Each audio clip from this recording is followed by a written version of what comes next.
There are certain nights in geopolitics that do not begin with sirens, nor with emergency broadcasts, nor with dramatic declarations from podiums. Yet by the time the sun rises, the entire world feels as if it has stood on the edge of something irreversible. That night in Tehran did not open with chaos. It opened with stillness. The kind of stillness that feels ordinary to those living inside it, but strangely tense to those watching from thousands of miles away through satellite feeds and live monitoring dashboards. The skyline shimmered beneath artificial light. Highways remained active, and the rhythm of daily life appeared undisturbed. Yet far beyond the visible surface, systems were awake. Radar arrays rotated silently. Air defense operators remained fixed on their screens. Intelligence analysts across multiple countries tracked patterns that did not match routine activity. The tension between Israel and Iran had not emerged suddenly. It had been building layer upon layer for years, sometimes loud, often quiet, always calculated. Analysts often referred to it as a shadow conflict because it rarely unfolded in open declarations of war. Yet its footprint could be traced through cyber disruptions, covert operations, targeted strikes in third territories, and carefully worded speeches that carried warnings beneath diplomatic language. It was a rivalry shaped not only by ideology, but by deterrence, strategic depth, and regional influence. Both sides understood escalation thresholds. Both sides understood red lines. And both sides had tested those boundaries before. In the days leading up to the incident, subtle indicators began drawing attention within defense communities. Airspace advisories were adjusted without detailed explanation. Certain military facilities increased alert status. Surveillance activity intensified in patterns that specialists could not ignore. None of this was visible to ordinary citizens scrolling through their phones at home, but within monitoring rooms in Washington, Tel Aviv, Tehran, and beyond, data streams suggested preparation. Preparation does not always mean action, but it rarely means nothing. Then came the first signals that something had shifted from posture to movement. Reports began to surface of missile launches detected over the region, air defense systems were activated, interception attempts were observed, explosions were heard in specific zones. The early information was fragmented, as it always is in the opening minutes of an unfolding military exchange. Social media accounts began posting claims almost instantly, some citing anonymous sources, others simply repeating unverified chatter. Within minutes, global attention snapped toward the Middle East. The confirmed elements were limited but serious. There had been exchanges involving missiles and drones. Certain strategic sites were reportedly targeted. Regional military readiness escalated visibly. Yet the most dramatic claim that began circulating was not about infrastructure or bases. It was about leadership. More specifically about Ali Khamenei, the supreme leader of Iran. His name began trending globally at remarkable speed. Some posts claimed a precision strike had targeted his residence. Others declared outright that he had been eliminated. The intensity of the claim amplified its spread. In modern conflict, information travels faster than confirmation. A single dramatic assertion can dominate global discourse long before verification mechanisms catch up. The idea of a direct strike on Iran's highest authority carried enormous geopolitical weight. It suggested not just escalation, but transformation. The elimination of a supreme leader would not be a tactical event. It would be a structural shock to regional balance. That is precisely why the rumor gained such traction. It aligned with rising tension. It fit the narrative arc many observers feared was approaching a climax. Yet as major international news agencies began evaluating the claims, caution dominated their language. There was acknowledgement of missile exchanges, there was confirmation of military activity, but there was no verified confirmation of a successful strike on the supreme leader's residence. No credible satellite imagery emerged showing catastrophic damage to a known leadership compound. No official Iranian statement indicated leadership loss. And perhaps most tellingly, there was no activation of succession procedures within Iran's political structure. Silence in geopolitics can mean many things. It can signal confusion, containment, strategy, or simply the time required for verification. Tehran's official messaging focused on condemning aggression and affirming national sovereignty. It did not announce a leadership casualty. It did not declare a national mourning period. It did not communicate constitutional transition. the structure of governance remained outwardly stable. Meanwhile, speculation intensified. Analysts debated whether strategic ambiguity was at play, and certain military doctrines, allowing uncertainty to circulate, can be advantageous. If an adversary cannot confirm the outcome of an operation, they must plan for multiple scenarios. Ambiguity creates hesitation. Hesitation can prevent escalation. On the other hand, ambiguity can also inflame public anxiety, particularly in the digital age, where narratives evolve without central control. Global markets reacted cautiously, but not catastrophically. Oil prices fluctuated in response to perceived risk.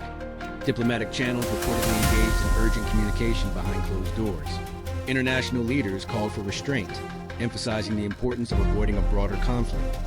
Yet the absence of immediate global emergency sessions suggested that governments were not operating under the assumption of confirmed regime decapitation. Targeting the supreme authority of a sovereign state is among the most consequential actions possible in international relations. It would almost certainly provoke immediate retaliation at a scale difficult to contain. Alliances would activate rapidly. Military postures would shift visibly. Emergency summits would convene. None of these unmistakable signals materialized in the way they would if confirmed leadership elimination had occurred.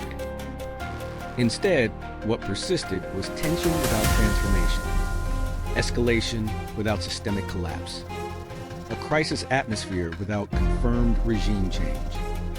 The digital environment, however, told a different story. Viral posts continued circulating dramatic claims. Edited clips and recycled footage appeared to validate narratives that lacked official backing. The psychological effect of repeated assertion began to blur the distinction between possibility and fact for many observers. The psychology of crisis is powerful. When anticipation builds over time, the human mind expects resolution in dramatic form. Each incremental escalation feeds the belief that a decisive moment is inevitable. When that decisive moment appears plausible, even without proof, it can feel real. That night, many were prepared to believe that history had pivoted irreversibly. But geopolitics does not always follow cinematic structure. Often it advances through tension management rather than explosive transformation. As hours turned into days, the absence of structural indicators became increasingly significant. Government institutions in Iran continued operating. Official communications remained consistent. There was no public confirmation of the supreme leader's death from credible sources. The claim, though widespread online, did not receive validation from major international news agencies.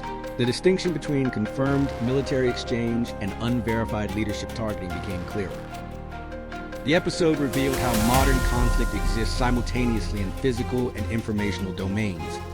Missiles and drones represent tangible escalation, but narratives represent psychological escalation. Both influence stability, both shape global reaction. Yet only one can be verified through physical evidence. That night demonstrated how quickly information ecosystems can amplify uncertainty into assumed reality. Tehran's skyline remained illuminated in the nights that followed. The region remained tense, but did not descend into full-scale war. The feared cascade of irreversible retaliation did not unfold. Instead, what remained was a heightened awareness of how fragile perception can be during crisis. The difference between what is confirmed and what is believed can alter global anxiety levels dramatically.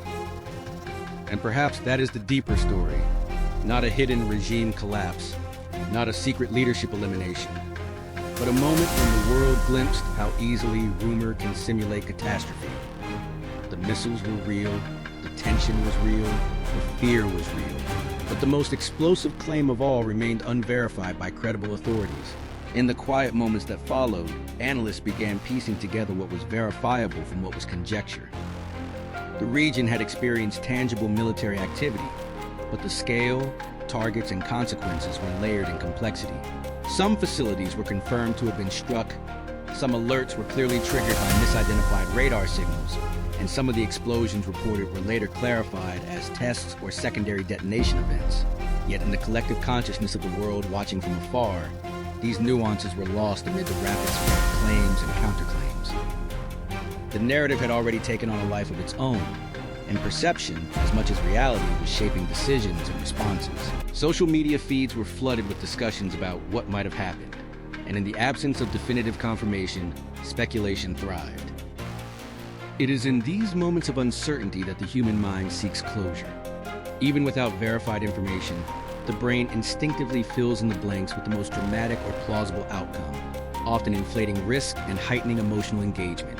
That night, the story of a direct strike on Iran's top leadership became a magnet for attention, commentary, and fear, even as no credible source validated the claim. For a global audience, the very suggestion that a supreme leader might have been targeted was enough to generate the feeling of a historical turning point, a climax that in reality had not yet occurred.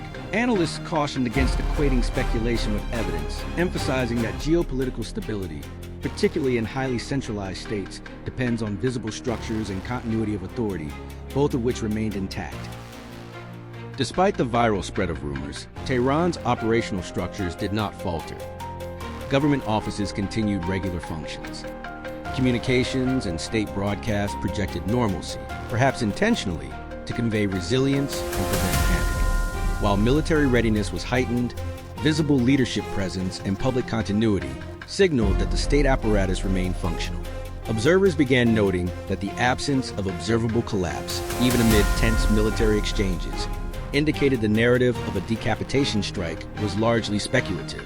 The psychological impact of believing a leader might have been struck, however, was undeniable, affecting not only regional actors but also international policy calculations, market reactions, and media framing. The digital age amplifies uncertainty. Information, verified or not, travels faster than reality can be confirmed. On that night, edited videos, recycled footage, and selectively sourced posts gave the illusion of verification, reinforcing public belief in the most extreme outcomes.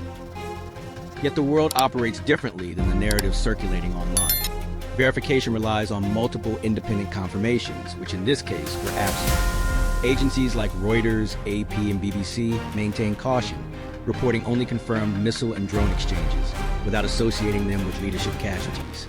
In the absence of such evidence, the structural integrity of governance provided the clearest indicator of reality. When institutions continue to function, when official channels remain consistent, when protocols are followed, these elements speak louder than viral speculation. And still, the tension was real. Military exchanges had occurred, alert statuses had been elevated, regional observers acknowledged heightened risk. Diplomatic backchannels were actively engaged, assessing not only the factual events but also the perception of events, which can be just as destabilizing. Governments often respond to what they believe may have happened, not only to what is confirmed. In this sense, the night's events highlighted a critical aspect of modern international relations. Perception can be as influential as reality. A misperceived strike on a leadership compound, even if unverified, can influence strategy, rhetoric, and decisions across multiple countries. Within Iran, the perception of continuity was maintained. While social media and some foreign reports circulated dramatic claims, the domestic narrative emphasized normalcy and resilience. State television did not announce extraordinary measures, no public mourning or emergency protocol was triggered, and government communication channels continued without interruption. Analysts interpreted this as a deliberate messaging strategy, emphasizing that speculation, particularly when amplified internationally, does not equate to verified outcomes. By maintaining an appearance of stability, the state countered both external misperception and internal anxiety. The night, therefore, became an exercise in dual realities: tangible escalation on one hand and digital rumor escalation on the other. The missiles, drones, and military maneuvers represented concrete action. The viral posts, trending topics, and widespread speculation represented psychological engagement. The intersection of these realities created a narrative ecosystem where fact and perception intertwined, each influencing the other and shaping both public understanding and strategic decision-making. As the hours extended into the following days, the consequences of this dual reality became increasingly apparent. Analysts continued to parse open-source intelligence, satellite imagery, and official statements to distinguish between confirmed events and conjecture. The missile and drone exchanges were documented. Some damage was verified at specific installations, though no credible evidence supported claims that the supreme leader had been directly targeted or harmed. The viral narrative, though widespread, began to encounter constraints as verification became possible. it became evident that the most dramatic claims were in fact exaggerations or misinterpretations, even as tension across the region remained elevated. This episode underscores a central truth of modern geopolitics. Uncertainty can be weaponized, intentionally or unintentionally. Ambiguity can create hesitation, compel recalculation, and influence global behavior without any kinetic action being necessary. When no official confirmation is available and the public imagination fills in the gaps, perception becomes a potent force. The night in Tehran illustrated this phenomenon with stark clarity. While missiles flew and defenses were tested, the narrative of a decapitation strike circulated globally, influencing perception far beyond the scope of verified events. The long-term implications of such perception management are significant. In high-stakes environments, decisions are often made not only based on physical reality, but also on the perceived intentions and actions of adversaries. Markets respond to potential risk, not only to actual outcomes. Diplomats respond to perceived shifts, not only confirmed incidents. Public sentiment reacts to the story being told, even when evidence contradicts it. In this context, the viral claims surrounding the events in Tehran function as a parallel layer of conflict, coexisting with the tangible military maneuvers and demonstrating the immense power of narrative in shaping the geopolitical landscape. Throughout the region, governments and militaries interpreted both confirmed and speculative elements, calibrating their responses accordingly. Military installations remained on high alert. Commanders reassessed contingency plans. Intelligence assessments focused as much on the propagation of information as on physical movement of assets. In the modern era, information flows rapidly across global networks, and the absence of verified evidence does not prevent the perception of crisis from influencing behavior. On that night, perception was almost as consequential as reality, illustrating a dynamic that has become increasingly central to the conduct of international affairs. Even as the world watched with anxiety, the tangible structures of governance in Iran maintained continuity. State functions, communications, and public appearances remained consistent. There was no interruption to the chain of command. The supreme leader continued to be publicly acknowledged through official channels. These indicators provided the clearest evidence against the viral narrative claiming his elimination. Yet, despite verification, the impact of the speculation lingered. Fear, uncertainty, and anticipation had already been instilled in the global consciousness, shaping interpretation of events long after the initial exchanges had concluded.